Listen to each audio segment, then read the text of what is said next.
बिस्मिल्लाहिर्रहमानिर्रहीम। अच्छा जी बच्चों, हम लोग आज के इस लेक्चर में जो टॉपिक को स्टार्ट करने जा रहे हैं वो एप्लीकेशंस ऑफ बर्नौलीज इक्वेशन है। आप लोगों ने बर्नौलीज इक्वेशन बच्चों पढ़ी थी। आज मैं आप लोगों को पहले एफएससी के हवाले से इसकी एप्लीकेशंस करवाऊंगा, उसके बाद इसमें एंट्री टेस्ट के हवाले से क्या क्या पॉइंट्स हैं, एंट्री टेस्ट में किस तरह से इसमें से एमसीक्यू आ जाता है, वो मैं आपको करवाऊंगा। तो अभी स्टार्ट करते हैं। अभी हो सकता है हमें आज जो है हम लोग सारी एप्लीकेशंस ना कर सके, वो देखते हैं हमारे कितना टाइम लगता है जी। तो सबसे पहले बच्चों एप्लीकेशंस ऑफ बर्नौलीज इक्वेशन की हेडिंग बना लें। Applications of Bernoulli's equation, applications of Bernoulli's equation. बच्चों बर्नौलीज इक्वेशन की जो एप्लीकेशन है हमारी किताब में वो उसने सिर्फ 4 डिस्कस की हुई हैं।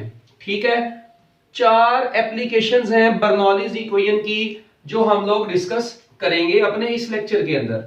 ठीक है, बल्कि इस लेक्चर में तो नहीं चारों होगी, देखते हैं कितनी होती हैं।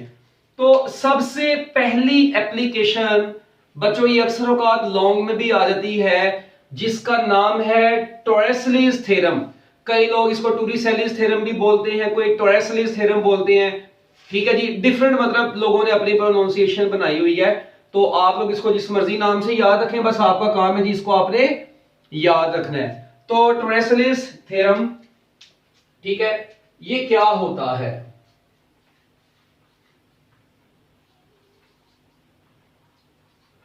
टोरेसलीज थ्योरम, इसको थ्योरम बोल लें, जो मर्जी बोल लें। ठीक है जी, टोरिसेलीज थ्योरम भी बोलते हैं, टोरिसेलीज थ्योरम भी बोलते हैं। ठीक है, अब ये टोरिसेलीज ने क्या कहा, ये थ्योरम किस चीज को एक्सप्लेन करता है, इस चीज को जरा आप लोगों ने बड़े गौर से सुनना है। बच्चों बर्नौलीज इक्वेशन को ही अप्लाई करना है हमने इस पूरे टॉपिक में, मगर देखें कैसे। सपोज करते हैं जी मेरे पास यहां पर ना एक टैंक है बच्चों, ये एक टैंक है। ठीक है, अब इस टैंक में बच्चों हम लोगों ने पानी भर लिया। अभी सिर्फ सुनना है अभी, ठीक है, गौर से देखते जाए। अभी इसमें मेरे होल भी करने हैं इसमें, इसलिए भी जब इसको ड्रॉ करने को बोलूंगा तब करना। ये बच्चों मैंने इस टैंक में पानी फिल कर दिया जी। ये आइडियल फ्लूइड, या आप लोग ये कह रहे हैं जी आइडियल फ्लूइड इस पाइप में मैंने फिल कर दिया है, that is ideal fluid. Okay जी, ये आइडियल फ्लूइड बच्चों इस पाइप के अंदर क्या कर दिया हमने, फिल कर दिया। एक तो ये टाइम पे नहीं आते यार। अच्छा, अब आइडियल फ्लूइड जो इसमें बच्चों फिल किया है, और इस पाइप में इधर इस एंड पर बॉटम के करीब, ठीक है जी, मैंने एक ओरिफाइस बना दिया, यहां पर एक होल बना दिया। ठीक है जी, इसको ओरिफाइस बोल लें आप लोग, इसको होल बोल लें, या इसको ओपनिंग भी बोला जाता है, जो मर्जी नाम इसको आप लोग दे लें इनमें से। ठीक है, अच्छा, अब ये जो ओरिफाइस है बच्चों, ओरिफिस है, इसमें से आपको पता है इस लिक्विड ने ऐसे फ्लो करना शुरू कर देना है, ऑब्वियस सी बात है, इसमें से भी वाटर ने ऐसे फ्लो करना शुरू कर देना है। अब आप लोग देखिए, एक ये अपर साइड पर ना ये total area of the tank है, इस एरिया को A1 का नाम दे दें। इधर से फ्लूइड नीचे आ रहा है और बच्चों इधर से फ्लूइड बाहर निकल रहा है। इस एरिया ऑफ क्रॉस सेक्शन जिसमें से ये फ्लूइड बाहर निकल रहा है, इसको A2 बोल देते हैं। ठीक है, अच्छा, एक बात ये होगी।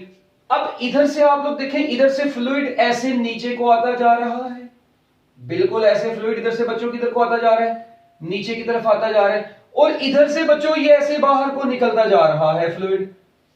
तो इसका मतलब फ्लूइड जब नीचे को आ रहा है तो जाहिर बात है किसी न किसी वेलोसिटी से नीचे आ रहा है। अच्छा, इस वेलोसिटी को मैं नाम दे देता हूं बच्चों V1 का, और जिस वेलोसिटी, जिस स्पीड से यहां से ये इजेक्ट हो रहा है, इसको मैं नाम दे देता हूं V2 का।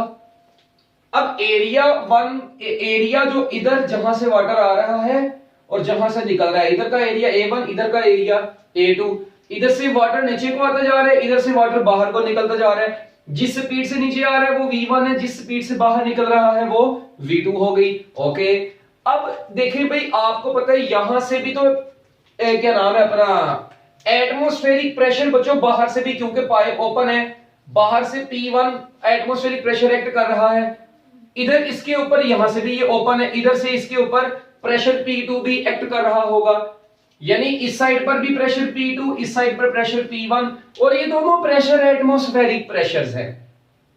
आपको पता है एटमॉस्फेरिक प्रेशर कितना होता है, चलो लगते हैं आप ये भी याद रखें, एटमॉस्फेरिक प्रेशर कितना होता है 101,325 पास्कल, जिसको आप लोग न्यूटन पर स्क्वायर मीटर भी बोल देते हैं। ठीक है, अच्छा ये तो इसके बराबर है। मुझे ये बताओ, इसी को मैं ऐसे लिख सकता हूं 1.01 into 10 raised to power 5 pascal, और अप्रोक्सीमेटली मैं इसको 10 raised to power 5 पास्कल भी लिख सकता हूं।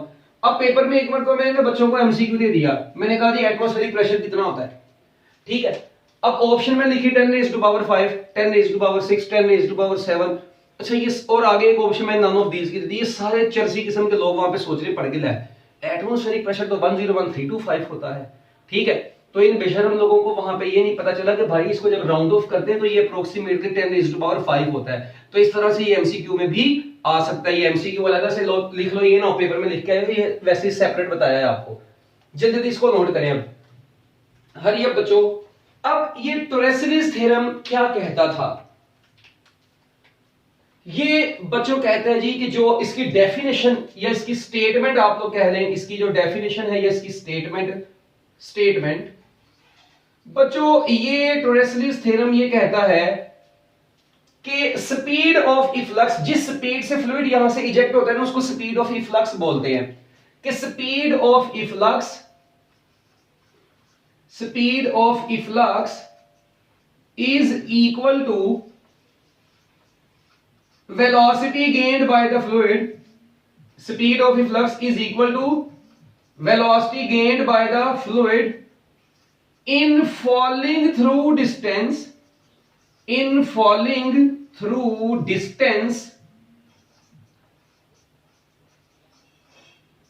h1 minus h2 under the action of gravity। लो जी बच्चों, इसकी स्टेटमेंट ये है कि speed of efflux is equal to velocity gained by the fluid in falling through distance h1 minus h2 under the action of gravity. ये है बच्चों इसकी स्टेटमेंट। अब क्या मतलब है इसका, कहते हैं स्पीड ऑफ इफ्लक्स किसके बराबर होगी, velocity gained by the fluid in falling through the distance या हाइट, कौन सी height, h1 minus h2 under the gravity. अब इस पूरी चीज को ना हमने अपने लेक्चर के अंदर बच्चों आज प्रूफ करना है कि क्या मतलब है इसका। देखें मैं आपको कहता हूं जी, सपोज करते हैं ये टैंक की जो टोटल हाइट है ना बच्चों, लेट वी से ये वाली हाइट, लेट वी से this height total is h1। बच्चों ये टोटल हाइट को h1 का नाम दे देते हैं, ठीक है। अच्छा ओरिफाइस से यहां तक की जो हाइट है ना, ये इस हाइट को बच्चों हम लोग नाम दे देते हैं किसका, h2 का नाम दे देते हैं, यानी ओरिफाइस से नीचे की जो हाइट है इसको h2 का नाम दे देते हैं। तो ये जो टोटल अब हाइट यहां से यहां तक बची है, ये वाली ये टोटल जो हाइट बची है, ये ऊपर से टॉप से लेकर तो ये ओरिफाइस तक ये वाली जो हाइट बची है बच्चों, ऑब्वियस सी बात है ये फिर किसके बराबर होगी, h1 टोटल है, h2 इतनी है, तो बच्चों ये कितनी होगी, h1 माइनस h2 होगी। डायग्राम को नोट करें जल्दी जल्दी जरा, शाबाश। पहले सबसे पेपर में अगर लॉन्ग में आएगा आप लोगों ने बच्चों इसकी स्टेटमेंट लिख देनी है, इसकी डेफिनेशन लिख देनी है, उसके बाद ये डायग्राम बना के अब इसको एक्सप्लेन करना है, कहानी लिखनी है अब इसकी, अब इसको कैसे लिखना है वो भी देखते हैं, और उसके बाद इसको प्रूफ करना है हमने। ये जो चीज है ना ये भी आपको विद इन 10 to 15 मिनट्स होके हो जाएगी, ठीक है। इसको जरा जल्दी जल्दी शाबाश, स्टेटमेंट के बाद डायग्राम बनाएंगे आप लोग। अब डायग्राम में आप लोगों ने बच्चों इसकी थोड़ी सी जो कहानी लिखनी है वो क्या लिखनी है जी, area of cross section of the upper end of the tank. यहां पर बच्चों कुछ चीजें वही लेट करनी है आपने जी, लेट वो पहले ये कर लो यार, h1 is equal to height of the tank, total height of the tank, h2 बच्चों क्या है, height below the orifice, orifice बच्चों बिलो द ओरिफाइस जो हाइट है वो h2 है, अच्छा, फिर H1 माइनस H2 कौन सी हाइट है बच्चों? H1 माइनस H2 कौन सी हाइट होगी? H1 minus H2 is equal to height, ये कौन सी हाइट है बच्चों? हाइट अबव द ओरिफाइस है ये बच्चों हाइट कौन सी है? हाइट अबव द ओरिफाइस, ठीक है। उसके बाद बच्चों आप लोग यहां पर ये कह दें A1 क्या है? Area of cross section, area of cross section at upper end, area of cross section at upper end of the tank, ठीक है जी। V1 क्या चीज है जी? Speed of the fluid at upper end. बच्चों अपर एंड पर जो फ्लूइड की स्पीड है वो कितनी है बच्चों? मैं उस स्पीड को V1 का नाम दे देता हूं। अपर एंड पर जो फ्लूइड की स्पीड है बच्चों वो कितनी है? क्या नाम उसको दे दिया? V1 का नाम दे दिया, ठीक हो गया। इसी तरह बच्चों अब A2 क्या है? एरिया ऑफ क्रॉस सेक्शन, ठीक है जी, at the lower end of the tank, area of cross section, area of cross section at lower end of the tank, ऐसे ही पेपर में छापालाइजेशन कर देनी है। V2 वेलोसिटी ऑफ इफ्लक्स इसको बोलते हैं eight lower and, lower and पर बच्चों ये जो वेलोसिटी ऑफ इफ्लक्स या स्पीड ऑफ इफ्लक्स का इसको नाम दे देंगे, ठीक है। यूजुअली आप लोग इसको स्पीड का नाम दे देंगे क्योंकि पहली वाली को भी स्पीड बोला है तो कई लोग डर ना जाएं, इसको है ये ले स्पीड, ठीक हो गया। उसके बाद बच्चों A2 भी हो गया, H1 भी। अच्छा अब आप लोग देखें P1 is equal to P2 और उसको A की P बोल देंगे ड्यू टू एटमॉस्फेरिक प्रेशर, क्योंकि बच्चों ये प्रेशर कौन सा होगा? एटमॉस्फेरिक प्रेशर होगा, ठीक हो गया। जल्दी जल्दी शाबाश इसको नोट कर ले मिनट लगा के, हरी अब जल्दी मिनट लगाओ जी। इसको कर लिया बच्चों नोट, इसको जल्दी जल्दी नोट कर ले, शाबाश। हैंड रेज कर दे अगर नोट कर लिए ताकि मैं आगे चलने वाला बनूं। जल्दी जल्दी हरी अब मिनट लगा के ले जी, आगे चलते हैं जी। अब बच्चों अब ये जो चीज है ना, ये जो हमने चीजें सपोज कर ली है, ठीक है। अब इससे आगे आप लोगों ने बच्चों क्या कहानी लिखनी है? देखें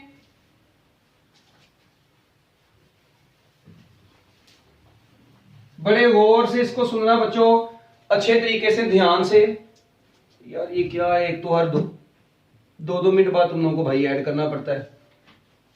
ये देखें आप लोगों ने स्पीड ऑफ इफ्लक्स का फार्मूला डिराइव करना है, एप्लीकेशन ऑफ बर्नौलीज इक्वेशन पढ़े हैं। अच्छा एक चीज आप लोग यहां पर और लिखेंगे, वी कैन से दैट, बच्चों यहां पर हम लोग ये चीज कह सकते हैं कि एरिया 1, आप लोग देखेंगे एरिया 1 एरिया 2 के मुकाबले में बहुत बड़ा है, यानी area 1 is very very greater than area 2। क्या ख्याल है? मैं ये कह सकता हूं बच्चों एरिया 1 जो है बच्चों वो तो एरिया 2 से बहुत बड़ा है। वो एरिया 1 इतना बड़ा है, ये एरिया 2 बड़ा छोटा सा है। जिस तरह आप लोग सपोज करें वाटर कूलर है आपके पास, अब उसकी टैंक जो है वो बहुत लार्ज एरिया का होता है और जो उसमें से होल होता है, ओपनिंग होती है जहां से वाटर बाहर निकलता है, वो बड़े कम एरिया का होता है। तो आप लोग यहां पर एक चीज पे गौर करें, एरिया 1 एरिया 2 से बहुत बड़ा है, तो बच्चों इसकी वजह से मैं कह सकता हूं कि V2 is very very greater than V1। क्या ख्याल है?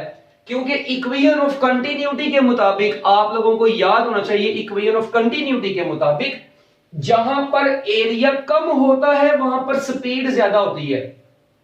तो बच्चों पाइप का एरिया जहां पर कम वहां पर स्पीड ज्यादा। तो आप लोग देखें यहां पर पाइप का एरिया कम है मगर यहां पर स्पीड ज्यादा होती है। और प्रैक्टिकली भी आप लोग इस चीज को देख सकते हैं कि जब ओरिफाइस में से, ओपनिंग में से वाटर रिजेक्ट हो रहा होता है, तो बच्चों मुझे बताओ कभी सुनाओ जिस स्पीड से यहां से रिजेक्ट हो रहा है उसी स्पीड से नीचे भी आ रहा हो। वो चर्सी लोगों ऐसा कैसे हो गया भाई? यहां पे बड़ा आपको पता भी नहीं चल रहा होता कि ये नीचे आ रहा फ्लूइड और यहां से बाहर निकल रहा होता। अगर कभी आप लोग गौर से देखें, अगर टैंक का एरिया इतना ज्यादा है तो फ्लूइड बहुत स्लो स्लो नीचे आ रहा होता है, मगर यहां पे एरिया कम है तो फ्लूइड की स्पीड बड़ी ज्यादा होती है। ठीक है, तो बच्चों आप लोगों ने अब इस चीज को जहन में रखना है कि जहां पर एरिया कम है वहां पर स्पीड ज्यादा है। अब देखें V2 V1 से बहुत बड़ा है, इसका मतलब मैं कह सकता हूं कि V1 अप्रोचेस टू 0। ये एक अजम्पशन है बच्चों, ये अब एक अजम्पशन, 100% तो V1 0 नहीं होना। तो रेसलीज ने, ठीक है जी, ये अजम्पशन ले ली कि अगर V2 V1 से बहुत बड़ा है यार, तो ये इतनी स्मॉल होती है कि ये हमें फील ही नहीं होती कि फ्लूइड ऐसे नीचे को आ रहा है।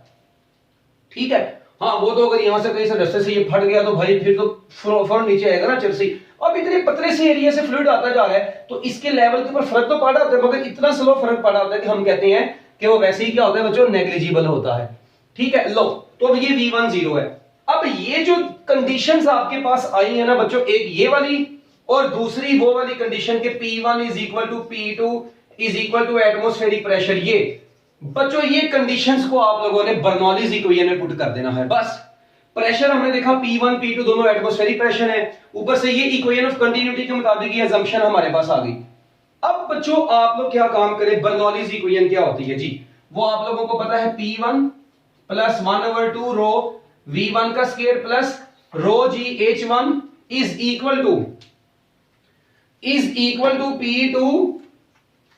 P2 प्लस 1/2 रो V2 का स्क्वायर प्लस रो जी H2। अब ये आप लोगों के पास इक्वेशन होती है, ठीक है, P1 प्लस 1/2 रो V1 का square plus rho g H1 is equal to P2 plus 1/2 rho V2 का स्क्वायर प्लस रो जी H2। अब मेरी बात सुनो बच्चों, P1 और P2 तो दोनों सेम है, जब ये दोनों सेम है तो इधर भी P आ गया 1/2 रो, अब V1 है 0, इधर 0 का square plus rho g H1 अपनी जगह पर इज इक्वल टू बच्चों P2 की जगह पर भी P 1/2 रो V2 का स्क्वायर अपनी जगह पर प्लस रो जी H2 भी अपनी जगह पर ही रहा। ये आपके पास इतना सा हिस्सा आ गया। अब अगर बच्चों आप लोग थोड़ा सा गौर करें, ये P तो P से कट गया, ये P से कटा, अब ये पूरी चीज 0 के स्क्वायर से मल्टीप्लाई होकर ये भी पूरी चीज 0 हो गई। आपके पास क्या बच गया है, आपके पास बचा है जी rho g H1 is equal to 1/2 rho V2 का स्क्वायर प्लस रो जी H2। अब यहां से अगर मैं इधर से रो को भी कॉमन ले लूं, अगर इधर से रो को भी बच्चों क्या कर देता हूं मैं कॉमन ले लेता हूं और ये GH2 को बल्कि इधर लेंगे, देखें तो ये बन जाएगा rho g H1 minus H2 is equal to 1/2 rho V2 का स्क्वायर आ गया ये। अब यहां से ये रो इस रो से कैंसिल हो गया, तो जब ये कैंसिल हो गया तो आपके पास ये 2 इधर डिवाइड हो रहा है, इधर आगे मल्टीप्लाई हो गया, तो बच्चों ये बन गया 2G H1 minus H2 is equal to V2 का स्क्वायर। तो अब आपने तो सिर्फ V2 निकालना है, V2 को ही स्पीड ऑफ इफ्लक्स बोला था। तो लो जी बच्चों, यहां से स्पीड ऑफ इफ्लक्स आपके पास फाइनली आ जाएगी कितनी, अंडर रूट साथ में आ गया 2G H1 माइनस H2। तो बच्चों ये आपके पास स्पीड ऑफ इफ्लक्स का फाइनल फार्मूला आ गया है। ये फार्मूला जो बच्चों आपके पास आया है, इसको आप लोग अच्छे तरीके से अब देख लें। तो ये है स्पीड ऑफ इफ्लक्स कैलकुलेट करने का फार्मूला। तो इसलिए कहते हैं speed of efflux is equal to velocity gain. बच्चों ये वो स्पीड है, ठीक है, ये वो स्पीड है जो कब गेन हुई है, ये उस वक्त गेन हुई है जब फ्लूइड किसी वेलोसिटी से नीचे आ रहा है। मुझे बताओ ये V2 किसकी वजह से आई है, इस वेलोसिटी की वजह से आई है। अगर ये फ्लूइड नीचे ना आ रहा होता, ये यहां से निकलता बाहर, इसका मतलब speed of efflux is the velocity gain. ये वो वेलोसिटी गेन हुई है जब फ्लूइड ने फॉल किया है, कितना H1 माइनस H2 तक फॉल करता रहेगा under the action of gravity. जब तक ये fluid under the action of gravity ऐसे नीचे आता रहेगा इस हाइट तक, क्योंकि जब इसे नीचे आ जाएगा तब थोड़ी पानी यहां से बाहर निकलना यार। इसका मतलब ये हाइट कवर करनी है under the action of gravity, तो ये स्पीड उसको हासिल होनी है। तो इसलिए बोलते हैं speed of efflux is the velocity gain. कब होती है ये वेलोसिटी गेन फ्लूइड से, when the fluid is falling through the distance H1 minus H2 under the action of gravity. So that is Torricelli's theorem. तो बच्चों ये कोई मुश्किल चीज इसमें नहीं थी, फार्मूला आप लोगों ने नोट कर लिया है, यहां तक नोट कर लिया जो जल्दी बताया। और यहां पर एक बड़ी और काम की बात भी आ रही है। एक चीज यहां पर आप लोग बच्चों और देख सकते हैं, ये जो स्पीड ऑफ इफ्लक्स है ना, ये G के अलावा बच्चों ये H1 माइनस H2 के ऊपर डिपेंड कर रही है। H1 माइनस H2 कौन सी हाइट है, हाइट अबव द ओरिफाइस। इसका मतलब क्या हुआ? इसका मतलब speed of efflux is directly proportional to square root of height above the orifice. Height above orifice के बच्चों स्क्वायर रूट के डायरेक्टली प्रोपोर्शनल है। Speed of efflux is directly related with height above the orifice. ठीक है, ये orifice के ऊपर जो हाइट है उसके अंडर रूट के डायरेक्टली प्रोपोर्शनल है। तो मैं यहां से ये भी कह सकता हूं कि बच्चों ये हाइट जितनी ज्यादा होगी ये स्पीड ऑफ इफ्लक्स भी उतनी ज्यादा होगी। ये हाइट जितनी कम होगी स्पीड ऑफ इफ्लक्स भी उतनी कम होगी। अब यहां तक नोट कर दिए। मैं इसी चीज से रिलेटेड एक एमसीक्यू आपको बताता हूं एंट्री टेस्ट का। इसको नोट कर लिए तो हैंड रेज कर दे जल्दी जल्दी, शाबाश, जल्दी जल्दी बच्चों मिनट लगा के, हरी अप। Okay nice. ये देखना आप जरा, बड़ी काम की बात यहां पर एमसीक्यू, ये आप लोगों ने मतलब एमसीक्यू की फॉर्म में लिखे। एक एमसीक्यू लिखे छोटा सा, अब पेपर में एमसीक्यू लिखा ना। एमसीक्यू बच्चों ये कि आपके पास ना एक टैंक है, ये ठीक है, ये एक टैंक है, इसके अंदर आप लोगों ने ऐसे लिक्विड फिल कर दिया है, fluid, ideal fluid is packed, ठीक है जी। अच्छा, और मैंने इसमें ना बच्चों एक होल, दो होल और ये तीन होल मैंने कर दिए। एक को मैं नाम देता हूं ए का, एक को नाम देता हूं बी का, एक को नाम देता हूं सी का।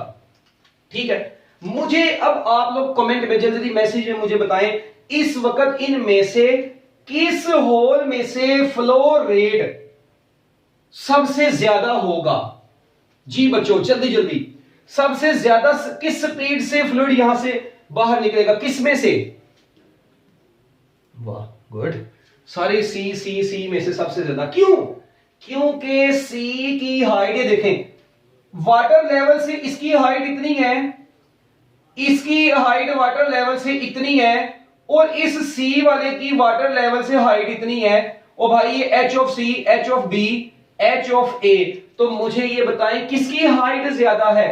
H of C is greater than height of B greater than height of A. तो बच्चों फिर स्पीड भी सबसे ज्यादा सी की, उससे कम बी की और सबसे कम ए की। तो बच्चों ये एंट्री टेस्ट के हवाले से एक इंपॉर्टेंट एमसीक्यू भी लगते हाथ हम लोगों ने कर लिया है। जल्दी जल्दी शाबाश, इसको जल्दी जल्दी नोट करो। ओके, जल्दी जल्दी मिनट लगा के, हरी अप।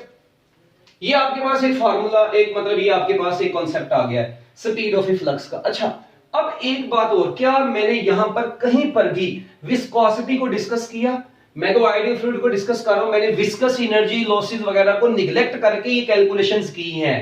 ये याद रखना, मैंने यहां पर इसके गाढ़ेपन को डिस्कस नहीं किया, आइडियल फ्लूइड की बात की है। अगर यहां पे फ्रिक्शन वगैरह को देखें तो फिर कैलकुलेशंस हमारी बहुत कॉम्प्लेक्स हो जाती हैं। अब हम लोग अपने एफएससी लेवल के ऊपर नहीं इस चीज को करते। तो यहां तक बच्चों एक ये एंट्री टेस्ट के हवाले से एक बड़ा इंपॉर्टेंट एमसीक्यू आपके सामने आ गया। अच्छा, अब आप लोग देखें, यही जो चीज होती है ना, मैं आपको एक और मजे की बात बताऊं कि हम लोग इसको क्यों कहते हैं कि ये वो वेलोसिटी गेन है जब फ्लूइड फॉल कर रहा होता है। यार मुझे एक बात बताओ, सपोज करो ये कोई भी ऑब्जेक्ट है यार, जब ये फ्री फॉल कर रहा होता है तो मुझे बताएं इसकी इनिशियल वेलोसिटी 0 होती है। अच्छा, ये पेपर में लिखना, वैसे एक बड़ा जबरदस्त सा कॉन्सेप्ट बताने लगा हूं। अच्छा, इनिशियल वेलोसिटी बच्चों इसकी 0 है, ठीक है बच्चों, इसकी फाइनल, और ये नीचे आ रहा है under the action of gravity. A किसके बराबर होगा? जी के बराबर होगा। ये under the action of gravity बच्चों नीचे आ रहा है, ठीक है।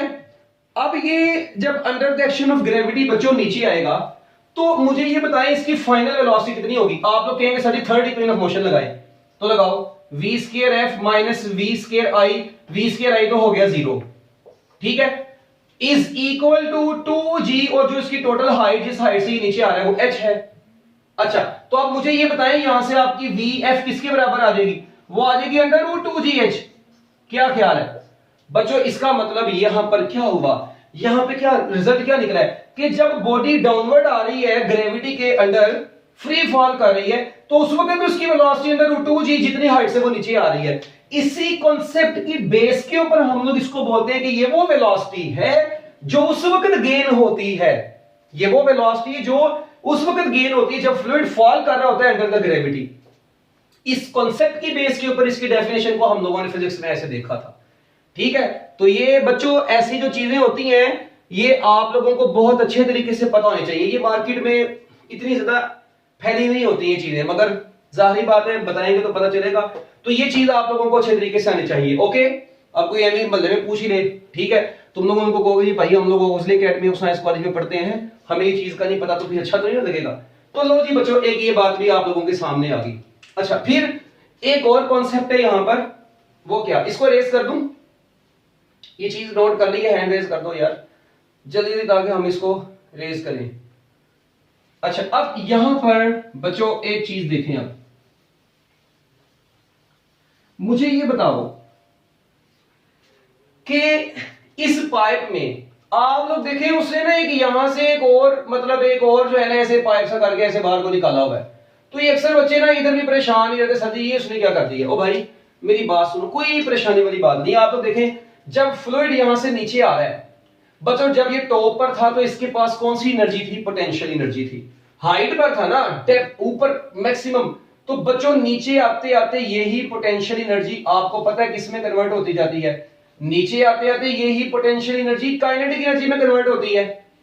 अच्छा, अब अगर फ्लूइड इधर से बाहर निकल रहा है तो बच्चों इसका मतलब ये काइनेटिक एनर्जी इधर इसको मिल रही है। अभी ये क्लोज है सपोज करें, तो फ्लूइड की सारी काइनेटिक एनर्जी इस वक्त बच्चों इसको बाहर निकालने में लग जाएगी यहां से। अब सपोज करें जी ये वाला क्लोज है, ये वाला क्लोज है, सिर्फ ओरिफाइस यहां पे है, तो बच्चों कोई मसला नहीं है, फिर ये काइनेटिक एनर्जी इसी फ्लूइड के ऊपर लगेगी और इसको ऐसे, सारी बात इस काइनेटिक एनर्जी की वजह से वो दोबारा ऊपर को चला जाएगा। तो फ्लूइड यहां पर दोबारा ये kinetic energy of the fluid जब ऊपर को जाएगा तो वो पोटेंशियल में कन्वर्ट होती जाएगी। मतलब एनर्जी चेंज, आपको पता है एनर्जी एक फॉर्म से दूसरी फॉर्म में कन्वर्ट होती है।